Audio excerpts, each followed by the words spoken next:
এখানে বসবে না। কি প্রাউড, কি গরম, কি জোশ, এখানে বসবে না। তুমি দেখছো না ব্যাগ রাখা আছে। এবার যে প্রথমবার ট্রেনে উঠছে সে ভাবছে হয়তো ব্যাগেরও টিকিট কাটা আছে, সে ছেড়ে দিয়েছে, না বাবা ব্যাগের টিকিট কাটা আছে, কিছু ধরে নেবো, দরকার নেই। কিছুক্ষণ পর একজন ব্যাগ তুলে এসে বসে গেল। তুমি যদি ওনাকে জিজ্ঞেস কি হলো কাকু, আরে ওনারই তো জায়গা ছিল, আমি ওনারই তো জায়গা রেখেছিলাম। এত বন্ধুত্ব। যদি ওই লোকটা কালকে গিয়ে ওনাকে বলে যে দাদা আমার বাড়িতে না প্রচুর প্রবলেম, দাদা আমার বাড়িতে না প্রচুর প্রবলেম, আমার ওয়াইফ প্রচুর অসুস্থ, একটা অপারেশন হবে, ডক্টর 25,000 টাকার বিল দিয়েছে, আমাকে আজকেই জমা দিতে হবে, 20,000 টাকা আমার কাছে আছে, দাদা 5,000 টাকা একটু ম্যানেজ করে দিন, আমি আপনাকে এক সপ্তাহের মধ্যে দিয়ে দেবো। ওই ব্যাগ রাখার ভালোবাসা সব গুটিয়ে যাবে, ওই ব্যাগ রাখার ভালোবাসা সব গুটিয়ে যাবে। ইমিডিয়েট দাঁড়িয়ে মানুষটা রিপ্লাই আসবে, তুমি যদি আর 2 ঘন্টা আগে বলতে আমার কাছে 5,000 টাকা ছিল, এই কিছুক্ষণ আগে আমার শালা এসে নিয়ে চলে যাবে। আসল রূপটা ওইখানে বেরিয়ে আসবে, ওই জায়গায় কম্প্রোমাইজ, স্যাক্রিফাইস সব রূপ বেরিয়ে আসবে। এটা শিক্ষার প্রবলেম। মানুষ ওই যে দখল করছে জমি, জমি দখলের কোনো দলিল নেই, কোনো জায়গা জমির দলিল নেই, কিন্তু জমি দখল আছে, 25 বছর ধরে ওখানে দাঁড়িয়ে যায়, আর আমাকে ওখানে দাঁড়াতে হবে, রাইট? সরি, ওকে ওখানে দাঁড়াতেই হবে আগামী 25 বছর, কিন্তু আমি আর 5 বছর পর ওখানে দাঁড়াবো। আজকে 5 বছর আমি ট্রেনের টিকিট কাটছি, আজকে 5 বছর আমি ট্রেনে জার্নি করছি, কিন্তু আগামী 5 বছর পর আমার একটা খুব সুন্দর একটা টাটা পাঞ্চ ইভি, একটা খুব সুন্দর টাটা পাঞ্চ ইভি 10 লাখ টাকার গাড়ি ঝকঝক করা হলের সামনে দাঁড়িয়ে থাকবে 5 বছরে। হবে কিনা?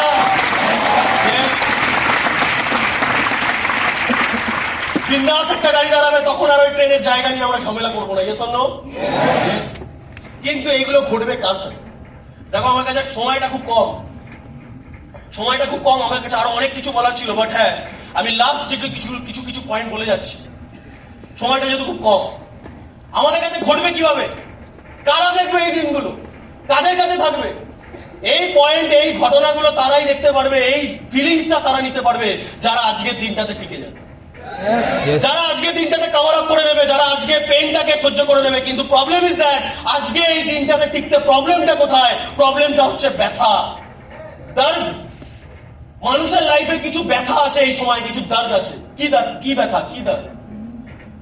হ্যাঁ, সম্মানের ব্যথা। মানুষ সম্মান হারিয়ে যাওয়ার ভয় পায়, যে আমি কাউকে ইনভাইট করব, কেউ যদি নো বলে দেয় তাহলে আমার সম্মান চলে যাবে। ভাই ও স্মার্ট ভ্যালু প্ল্যাটফর্মের ব্যাপারে কিছু জানে না, ভাই ও ডাইরেক্ট সেলিং ইন্ডাস্ট্রির ব্যাপারে কিছু জানে না, ও নেটওয়ার্ক মার্কেটিং এর ব্যাপারে কিছু জানে না, ও হেলথ, আমরা শিক্ষা স্বাস্থ্য রোজগার নিয়ে কাজ করছি, ও এটাকে না বলছে না। ও যদি না বলছে সেটা আমার ইনভাইটিং কে না বলছে, তাহলে ডাইরেক্টলি আর ইনডাইরেক্টলি ও আমাকে না বলছে। তার মানে ওর কাছে আমার কোনো ইমেজ ছিলই না, ওর কাছে আমার কোনো প্রেস্টিজ ছিলই না। যদি থাকতো তাহলে ও আমার, যেরকম অমিত স্যার কাউকে ইনভাইট করেছে সে না বলতে পারেনি, কেন? কারণ অমিত স্যার একটা পজিশনে আছে, অমিত স্যার একটা পজিশনে আছে। 2 রকমের লিডার হয়, 2 রকমের লিডার হয়। একটা প্রসপাইরিং লিডার, একটা হয় প্রসপাইরিং লিডার, আর একটা হয় ইন্সপায়ারিং লিডার। 2 রকমের লিডার ইন্ডাস্ট্রিতে পাওয়া যায়, পৃথিবীর যে কোনো প্ল্যাটফর্মে পাওয়া যায়। একজন হয় প্রসপাইরিং লিডার, প্রসপাইরিং পার্সোনালিটি, আর একজন হয় ইন্সপায়ারিং লিডার, ইন্সপায়ারিং পার্সোনালিটি।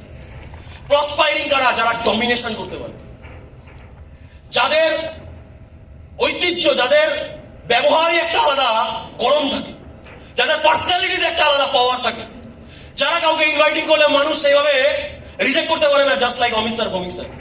এনারা এমন মাইনে, এমন সময় পেয়ে এসছেন, এমন ইনকাম, এমন সময় করে এসছেন, যে এই জায়গায় দাঁড়িয়ে মানুষকে ইনভাইটিং করলে মানুষ নো বলতে পারবে না। এনারা প্রসপাইরিং লিডার।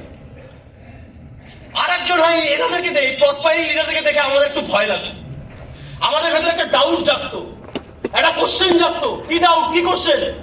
মনে হয় অমিত স্যারদের মতন সিনিয়রদেরই হয়, এনারা ইনভাইটিং করলে মানুষদের ভালো হয়, এনারা ইনভাইটিং করলে মানুষরা নো বলে না, এনারা ইনভাইটিং করলে মানুষরা ইজিলি হ্যাঁ বলে দেয়। এনারা হয় প্রসপাইরিং লিডার। কিন্তু তার পরিপ্রেক্ষিতে আরেক জায়গায় কিছু ইন্সপায়ারিং লিডার দাঁড়ায়, যাদের ফ্যামিলি ব্যাকগ্রাউন্ডে কিছু নেই। অমিত স্যার ওই সময় দাঁড়িয়ে, যেই সময় দাঁড়িয়ে 40-45 হাজার টাকা ইনকাম করেন, ওই সময় ওই ইন্সপায়ারিং লিডারদের ফ্যামিলি ইনকাম 6,000 টাকাও নেই। অমিত স্যার যে সময় দাঁড়িয়ে নিজের হিরো হন্ডা বাইকে করে ব্যাংকে যায়, ওই সময় ওই ইন্সপায়ারিং লিডারদের ফ্যামিলিতে একটা রিক্সা, সেই রিক্সাটাও বাড়ির বাইরে রাখা থাকে, আর চুরি হয়ে যায়। ভোরবেলা দেখে রিক্সা, বাবার কাজে বেরোবে রিক্সা নিয়ে। এরকম ইন্সপায়ারিং লিডাররা, এরকম ইন্সপায়ারিং লিডারদেরকে দেখে আমাদের মতন ছেলেমেয়েরা, এখানে বসে থাকা সবার মতো ছেলেমেয়েরা, আমাদের মতো ছেলেমেয়েরা ইন্সপায়ার্ড হয় যে যদি ওই দাদা করতে পারে, যদি দাদার ফ্যামিলিতে এত প্রবলেম থাকে, যদি দাদার বাড়িতে ছাদ না থাকে, টালিতে বৃষ্টির সময় জল পড়ে আর দাদা গামলা নিয়ে বসিয়ে দেয় যে কোথায় বৃষ্টিতে জল পড়ছে, এরকম ফ্যামিলি থেকে উঠে আসা ছেলেমেয়েরা যদি smart value king, imperial king হতে পারে, এরকম ফ্যামিলি থেকে উঠে আসা ছেলেমেয়েরা যদি স্মার্ট ভ্যালু ইম্পেরিয়াল কিং হতে পারে, জাস্ট লাইক এরকম ফ্যামিলি থেকে উঠে আসা ছেলেমেয়েরা যদি স্মার্ট ভ্যালু ইম্পেরিয়াল কিং হতে পারে, তাহলে আমরাও মিনিমাম ডায়মন্ড ক্রাউন টুকু অব্দি তো যেতে পারি। তো দু রকমের লিডার, একজন প্রসপায়ারিং লিডার, ওনাকে দেখেই ভয় লাগতে পারে যে হয়তো এনাদের মতনই মানুষদের হয়, আমাদের হবে। আর তারপরে পরিপ্রেক্ষিতে একটা মানুষ দাঁড়ায় যিনি হচ্ছেন ইন্সপায়ারিং লিডার। আমি এই ঘটনাটা কেন বললাম তার একটা ছোট্ট ইনসিডেন্ট শেয়ার করি। একবার কি হয়, বিকাশ স্যার যখন এই প্ল্যাটফর্মে প্রথম জয়েন করে, বিকাশ স্যারের একটা কথা থেকেই আমি কথাটা শিখেছি। বিকাশ স্যার যখন প্রথমবার এই প্ল্যাটফর্মে জয়েন করেন, তখন ওনার একটা বন্ধু ওনাকে একটা নেগেটিভ ওয়ার্ড ইউজ করে। সেটা কি? বিকাশ দেখ এখানে কাদের হচ্ছে, কারা স্টেজে দাঁড়িয়ে আছে, দেখ এখানে কাদের হচ্ছে, কারা স্টেজে দাঁড়িয়ে আছে।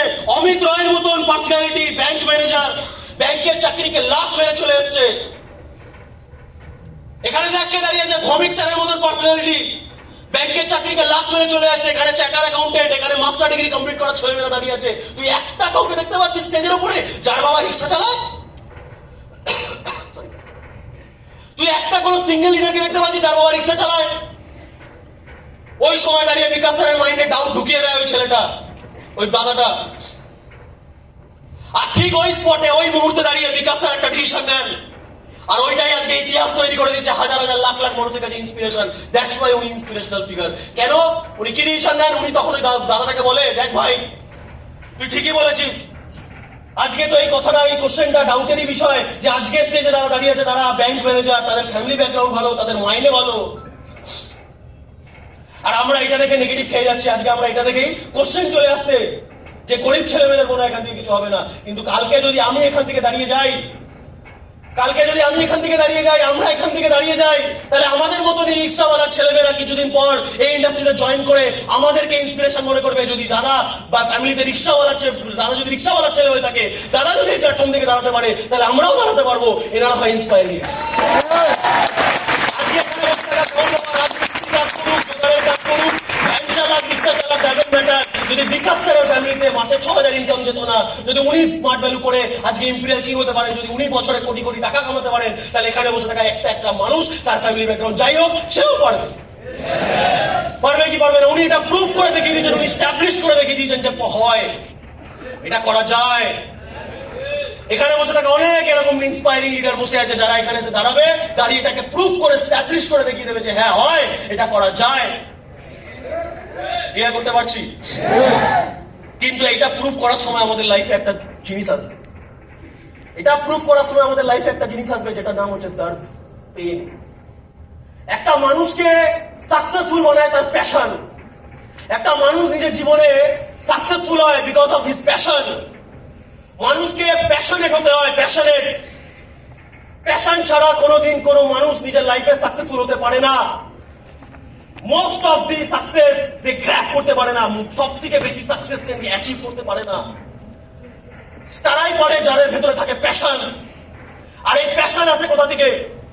এই প্যাশন আসে মানুষের ভেতর থেকে পেন।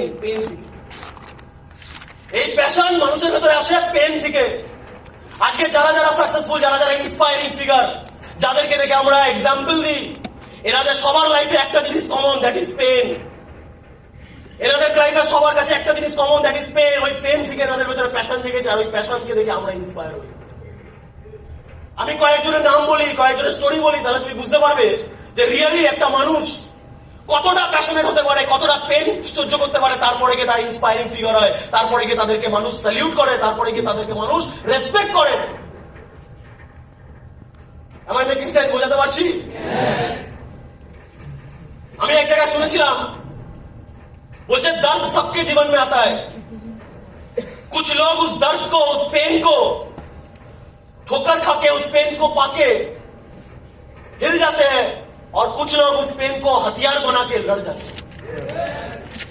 कुछ लोग उस पेन को, दर्द को पाके हिल जाते हैं और कुछ लोग उस दर्द और उस पेन को हथियार बना के दुनिया से लड़ रहे हैं। তো আমাদেরও লাইফে পেন আসবে, আমাদেরও লাইফে দর্দ আসবে, আর ওই দর্দকে দেখে ভয় পেয়ে চলবে না। ওই দর্দ, ওই পেন তোমাকে জয়েন করানো সিনিয়র কুইট করে যেতে পারে, তোমার টিম ভালোবেসে যে টিমকে তৈরি করবে সেই টিম তোমাকে ছেড়ে চলে যেতে পারে, কিন্তু তুমি ওই দর্দ, ওই পেনটাকে হাতিয়ার বানাও। দর্দ বানাও, দর্দকে হাতিয়ার বানাও, ওই পেনটাকে হাতিয়ার বানাও, আর একদিন এই দুনিয়ার সাথে লড়ে গিয়ে নিজেকে ওই ইম্পিরিয়াল কিং এর জায়গায় নিয়ে যাও। তুমি এই ইন্ডাস্ট্রির কিং হয়ে দেখাও। এটা তখনই পসিবল যখন আজকের ওই দর্দ, আজকের ওই পেনটাকে সহ্য করতে তুমি। वो कहते हैं ना, कुछ पत्थर चोट खाकर कंकड़ कंकड़ हो जाते हैं, कुछ पत्थर चोट खाकर कंकड़ कंकड़ हो जाते हैं, और कुछ पत्थर चोट सहकर शंकर शंकर कहलाते हैं। कुछ पत्थर चोट खाकर कंकड़ कंकड़ हो जाते हैं और कुछ पत्थर चोट सहकर शंकर शंकर कहलाते हैं। चोट बॉस, चोट सह्य करते सीखते हुए बॉस, चोट को सहना सीखिए। ये चोट, ये दर्द, यही तो आपको आगे लेके जाएगा। ये चोट, ये दर्द, यही तो आपका नाम बड़ा करेगा, यही तो आपको इंस्पायरिंग लीडर बनाएगा। इसी से तो लोग इंस्पायर होंगे, लोग आपको एक समय पे गाली देंगे, लेकिन याद रखिएगा, गालियों का शोर एक दिन ढक जाएगा तालियों।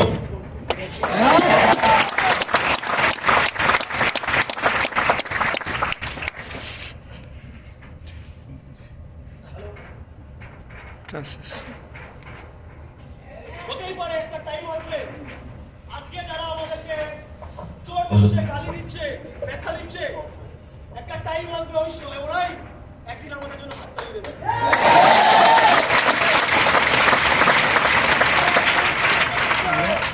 तो आपको आज जीना होगा। अगर आपको उस समय को देखना है तो आपको आज जीना होगा। आप इस समय को जी लीजिए, आज आप इस समय को जी लीजिए। एक समय आएगा जब लोग आपको देखने के लिए इसका समय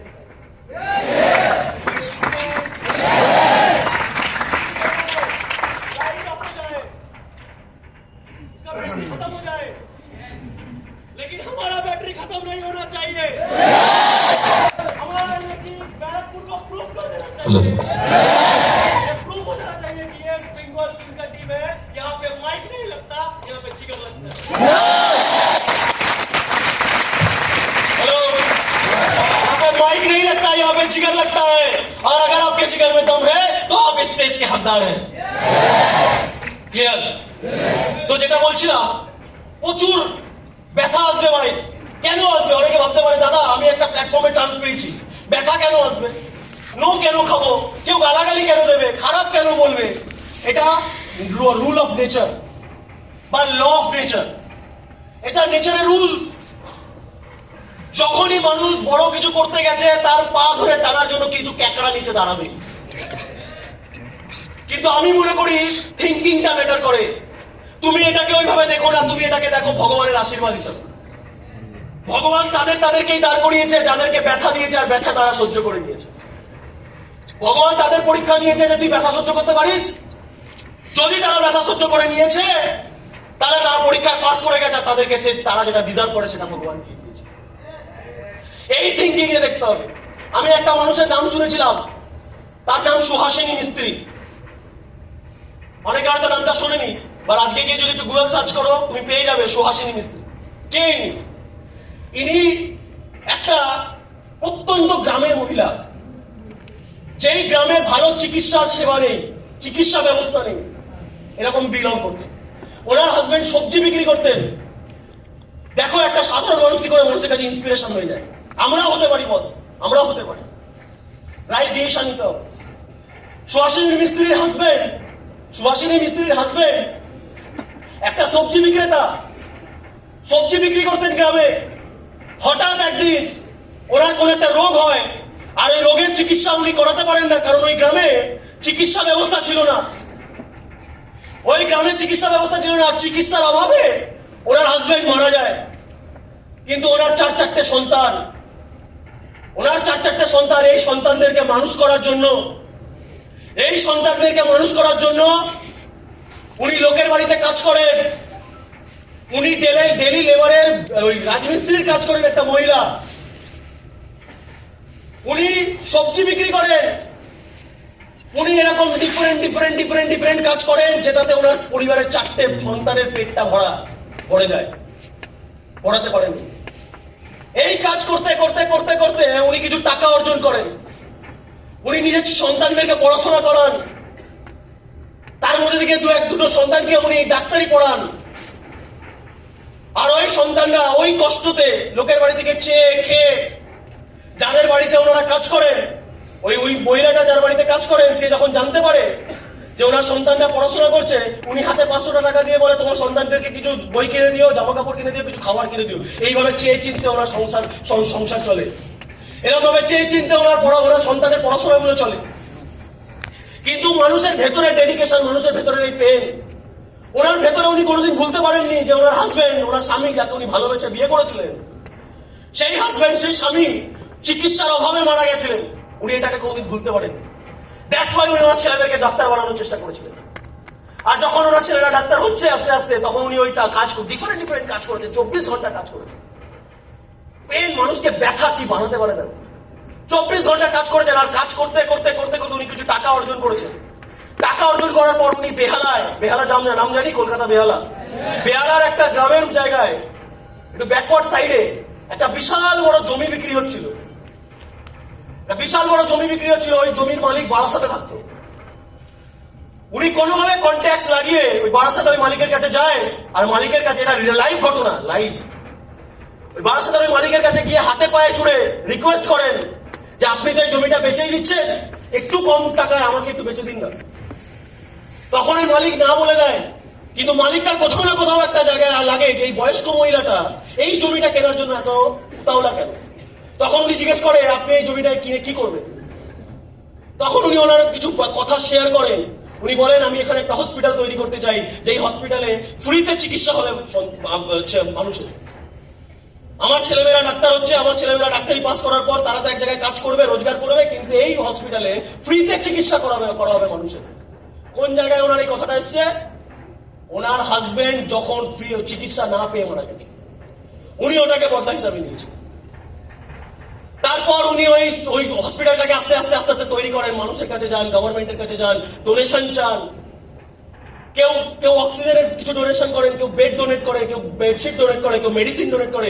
এইভাবে করতে করতে আজকে একটা বিশাল বড় ফ্রি অফ কস্টে হসপিটাল চলছে, যেই হসপিটালের নাম হিউম্যানিটি হসপিটাল। একটা মহিলা যার স্বামী মারা যায়, একটা মহিলা যার 4 সন্তান, বাচ্চা সন্তান, যাদেরকে খাওয়ানোর মতন টাকা নেই, পড়াশোনা করানোর মতন টাকা নেই, সরঞ্জাম নেই, সেই মহিলাটা যদি চায় একটা 5তলা 10তলা বিল্ডিং এ হসপিটাল তৈরি করে দিতে পারে, আমরা একটা টিম তৈরি করতে পারবো না? সেই মহিলাটা নিজের জ্বালা জেনে ইতিহাসে নাম লিখে দিতে পারে, আমরা স্মার্ট ভ্যালুর অ্যাচিভার লিস্টে নাম আনতে পারবো না? এরকমই প্রচুর লিডাররা আছে, এরকম প্রচুর ইন্সপায়ারিং ফিগাররা আছে। এরকমই একটা ইন্সপায়ারিং ফিগারের নাম, এরকমই একটা পেন দর্দ দিয়ে তৈরি হওয়া একটা মানুষের নাম দশরথ মাঝি। সবাই জানি দশরথ মাঝিকে, যারা জানি না তাদের জন্য একটু শেয়ার করে দিই। দশরথ মাঝি, খুব শর্টে আমি ছেড়ে দিচ্ছি। দশরথ মাঝি ওই মানুষটা, যেই মানুষটা ঝাড়খণ্ডের একটা প্রত্যন্ত গ্রামে থাকতো, যেই গ্রাম থেকে আরেক গ্রামে যাওয়ার জন্য একটা বিশাল বড় পাহাড় টপকে যেতে হতো, ও একটা মেয়েকে ভালোবেসে বিয়ে করে ওই গ্রামে। ওর আস্তে আস্তে সময় কাটে, হ্যাপি ফ্যামিলি। ওর ওয়াইফ প্রেগনেন্ট হয়, ওর ওয়াইফের বাচ্চা হবে। এই একটা সময় ওর ওয়াইফ ওই পাহাড়টা টপকে অন্য গ্রামে জল আনতে যায়, আর ওই অবস্থায় ওর ওয়াইফের ওই রোদ্দুরে ওই পাহাড়ে ওঠার সময় মাথা ঘুরে সে পড়ে যায়। পড়ে যাওয়ার সঙ্গে সঙ্গে তার ওয়াইফ হাসফাস করতে থাকে, মানে আধমরা হয়ে যায়। কেউ এসে দশরথ মাঝিকে খবর দেয়। দশরথ মাঝি তখন কাজ করছিল কোথাও, কেউ এসে দশরথ মাঝিকে খবর দেয়, দশরথ तेरी बीवी इस पहाड़ से गिर गई, दशरथ तेरी बीवी पहाड़ से गिर गई। আর এটা শুনে দশরথ মাঝি দৌড়াতে যায়। দৌড়াতে দৌড়াতে গিয়ে দেখে সত্যি ওর ওয়াইফ পড়ে গেছে, ওর ওয়াইফের ব্লিডিং হচ্ছে, হয়তো বাচ্চাটাও মারা গেছে, এরকম একটা কন্ডিশন পড়ে যায়। সেই সময় দশরথ মাঞ্জিকে যে খবর দিয়েছে সেই লোকটা আর দশরথ মাঞ্জি দুজন মিলে দুটো পাঁচ জোগাড় করে বাসের মধ্যে নিজের একটা ধুতি ওর একটা কাপড় পেঁচায়, আর ওই কাপড়ের উপরে ওর ওয়াইফকে রাখে, আর কাঁধে করে দুজন মিলে ওই পাহাড় টপকে চিকিৎসা করানোর জন্য যাচ্ছে। আর যেতে যেতে হঠাৎ করে ওর ওয়াইফের হাতটা পড়ে যায়। যখন ওর ওয়াইফের হাতটা পড়ে যায় ও বুঝে যায় আমার ওয়াইফ আর নেই, কিন্তু তারপরে ও নিয়ে গিয়ে ওই পরের ডক্টরের কাছে নিয়ে যায়। আর ওখানে গিয়ে ডক্টর অ্যানাউন্স করে যে না, তোমার ওয়াইফ আর বেঁচে নেই, কিন্তু বাচ্চাটাকে বাঁচানো যাবে, বলো কি করবো। তো ডক্টর ওই ওয়াইফ তো মারা গেছে, বাচ্চাটাকে বাঁচায়। দশরথ মাঞ্ঝির মাথা পাগলের মতন হয়ে যায়। ভালোবেসে একটা মেয়েকে বিয়ে করেছিল, নিজের ভালোবাসা হারিয়ে যায়, সব হারিয়ে যায়। ভালোবাসা পার্সনের সাথে হয় না। যারা কোনো পার্সনকে ভালোবাসে তারা ভালো না, ওটা লাভ না, ওটা লাস্ট। ভালোবাসা একটা ফিলিংস, ওই মানুষটা না থাকলেও ভালোবাসা থেকে যায়। এটা একটা ফিলিংস, শরীর দিয়ে ভালোবাসা না, শরীর দিয়ে ভালোবাসাটা লাস্ট। গুগলে সার্চ করে নিও লাস্ট মানে কি। আর লাভ কাকে বলে? লাভ একটা ফিলিংস। মানুষটা থাকুক না থাকুক তার প্রতি ফিলিংসটাই সারা জীবন থেকে। দশরথ মাঞ্জি ওই সময় দেখে আমার ওয়াইফ তো নেই, কিন্তু আমার ওয়াইফ মারা গেল কেন? আমার ওয়াইফের মারা যাওয়ার পেছনে কারণ যদি পাহাড় হয়, তাহলে আমি এই পাহাড় কেটে বাদ দিয়ে দেবো, এই পাহাড় কেটে রাস্তা বানিয়ে দেবো। সে পাগলের মতন শুরু করে, একটা ছেনি একটা হাতুড়ি, কন্টিনিউয়াস মার, মেরে ও কিছুটা পাহাড় ভাঙে। কিন্তু এই পাহাড় ভাঙতে ওর অনেক সময় লেগে যায়। তার মাঝখানে কিছু মানুষ এসে ওকে বলে, আরে দশরথ तू तो पागल हो गया है, तेरी बीवी तो मर गई, तू क्यों अपने जिया को जला रहा है, तू क्यों अपने जी को जला रहा है, মানে তুই কেন নিজের মনটাকে জ্বালাচ্ছিস? छोड़ ये सब पागलपन, लौट चल अपने घर। दशरथ मांझी तখন একটা কথা বলে, अगर मैंने कोई संकल्प लिया है, जब तक इस पहाड़ को तोड़ेंगे नहीं तब तक छोड़ेंगे नहीं,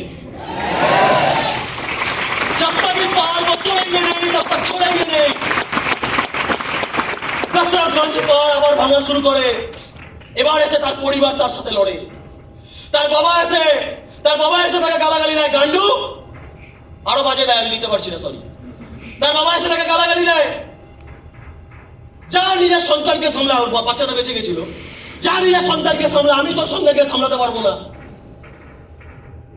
যা নিজের সন্তানকে সামলা, আমি তোর সন্তানকে সামলাতে পারবো না, তোর সন্তানের দায়িত্ব তোর, যা নিয়ে সামলা। दशरथ मांझी তখন কিছু পকেট থেকে টাকা বের করে বলে,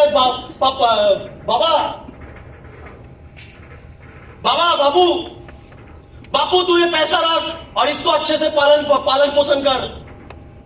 अब यही मेरा जिंदगी है, अब यही पहाड़ मेरा दुनिया है। अब इस पहाड़ से निकलेगा तो मेरा जनाजा निकलेगा, मैं नहीं निकलूंगा। वो आवाज लेके पड़े। 1 বছর 2 বছর 5 বছর 16 বছর কেটে যায়। ওর সাথে ওর মাঝখানে কিছু পলিটিশিয়ানরা ফ্রড করে, কিছু পলিটিশিয়ানরা ওকে এসে হেল্প করে ওর পাহাড় কাটতে সাহায্য করে, কেটে পাথর নেয়, পাথর নিয়ে তারা বেচে দিয়ে গভর্নমেন্টের কাছে অ্যানাউন্স করে যে এই লোকটা পাথর কেটে পাথর বেচে দিচ্ছে, গভর্নমেন্টের প্রপার্টি ক্ষতি করছে। ওকে পুলিশ তুলে নিয়ে যায়, প্রচুর পেটায়। ও যাও করে হাতে পায়ে ধরে বেরিয়ে আসার পর মালটা পাগল তো, ওই পাগল কি করে আবার ওই ছেনি হাতুড়ি নিয়ে পাহাড়ে পৌঁছে যায়, আবার বার মারে। আজকে ওই পার্সোনালিটির এই পাগলামির কারণে ঝাড়খণ্ডের একটা গ্রাম থেকে একটা গ্রামে যাওয়ার জন্য পাহাড় কেটে রাস্তা তৈরি হয়ে যায়। তাকে নাম দেওয়া হয় the mountain man, Manjhi the mountain man.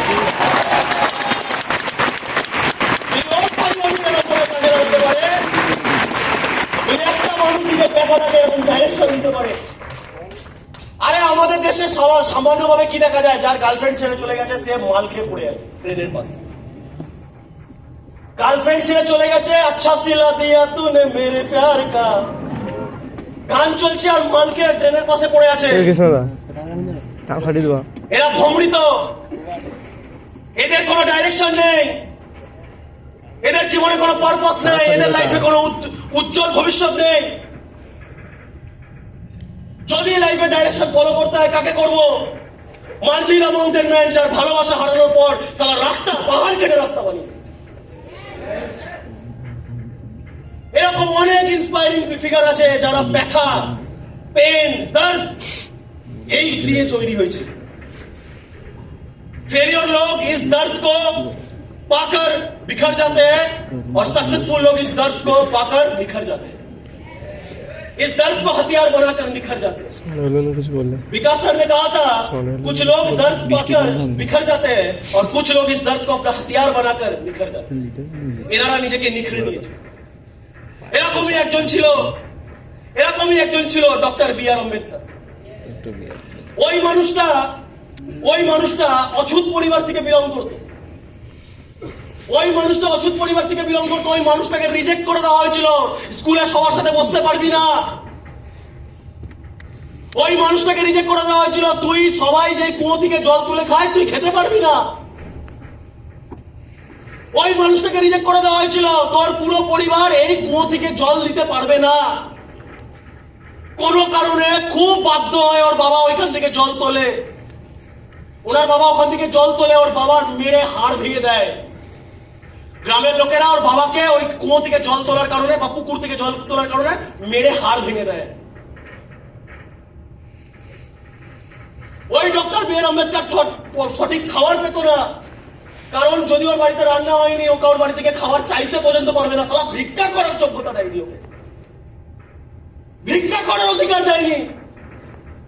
ওই মানুষটা গিয়েছে কারোর বাড়িতে চাইবে যে কাকু দাদা আমাকে দুটো রুটি দেবেন আমি খাবো,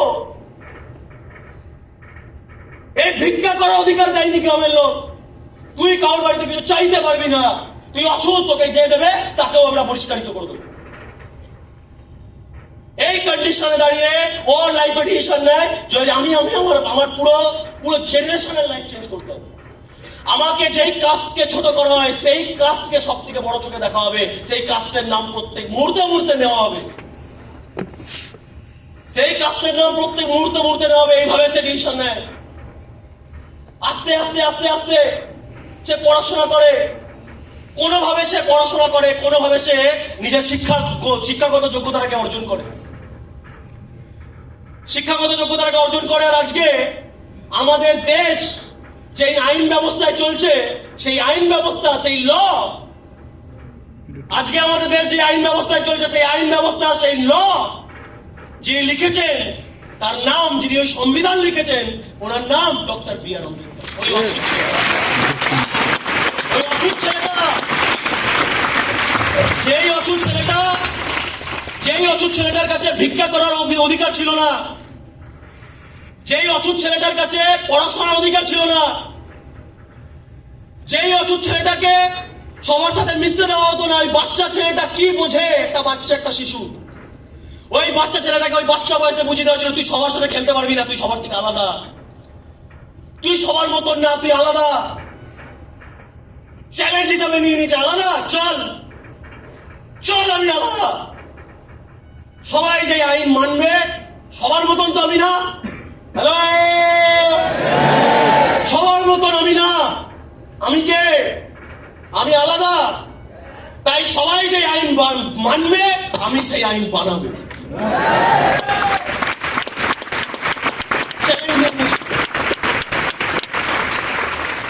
তুমি কটা এক্সাম্পল শুনবে? আমি তোমাকে আরো 10টা এক্সাম্পল দিতে পারি। ম্যারিকম, কে ম্যারিকম? আমি বিকাশ স্যার থেকে স্টোরিটা শুনেছিলাম। কে ম্যারিকম? ম্যারিকম একটা গ্রামের সরপঞ্চের নাতনি। ম্যারিকমের বাবা, তার বাবা মানে ম্যারিকমের দাদু গ্রামের সরপঞ্চ, আর সরপঞ্চের ছেলেকে সরপঞ্চ হতে হবে। একটা রাজা কা বেটা রাজা বানতা হ্যায় ডায়লগ শুনেছি। সরপঞ্চের ছেলে সরপঞ্চ হবে, কিন্তু ম্যারিকমের বাবা এতটাই ভালো, উনি যেহেতু শিক্ষাগত যোগ্যতা ছিল না, উনি রাইট এডুকেটেড না, তাই উনি ওই পজিশনটা ছেড়ে দেন। কোনোভাবে ওনাকে ওই পজিশনটা ছেড়ে দিতে হয়, উনি আর সরপঞ্চ হতে পারেন না। যেহেতু উনি সরপঞ্চ হতে পারেন না, নতুন যে সরপঞ্চ হয় তার ভেতরে ভয় থাকে, এ যদি পরে অধিকার জমায় তাই ওদেরকে পুরো গ্রাম থেকে আলাদা করে দেওয়া হয়, কোনো কারণে, কোনো ভয়তে, কোনো কিছুতে গ্রাম থেকে আলাদা করে দেওয়া হয়। যখন গ্রাম থেকে আলাদা করে দেওয়া হয়, তাদেরকে কোনো সামগ্রী দেওয়া হয় না, তাদেরকে কোনো ফেসিলিটিস দেওয়া হয় না, কোনো ব্যবস্থা দেওয়া হয় না। ওই ম্যারিকমের বাবা সকালবেলা কাজ করতো, কয়লা ভাঙছে, কাঠ কাটছে, ওই কাজ করে বাড়ি এসে হাত পা ধুয়ে স্কুলের জামা কাপড় পরে স্কুলে বেরিয়ে যায়। কয়েক মিল দূর স্কুল, সেই স্কুলে হেঁটে হেঁটে যায়, সেই স্কুলে হেঁটে হেঁটে দৌড়িয়ে যায়। সন্ধ্যে বিকেল বেলা যখন স্কুল থেকে ফেরার সময় বাড়ি এসে আবার কাজ করে, বিকেল বেলা বাড়ি এসে আবার কাজ করে, বাবার সাথে হাতে হাতে কাজ করে। ওই বাচ্চা শিশু মেয়েটা, আমাদের এখানে তো অনেক বড় বড় মেয়েরা বসে আছে, বাচ্চা শিশু মেয়েটা আবার এসে হাতে হাতে কাজ করে। রাত্রি হয়ে যায় কাজ করতে করতে, 10টা বেজে যায়, 11টা বেজে যায়, তারপরে তারা খাবার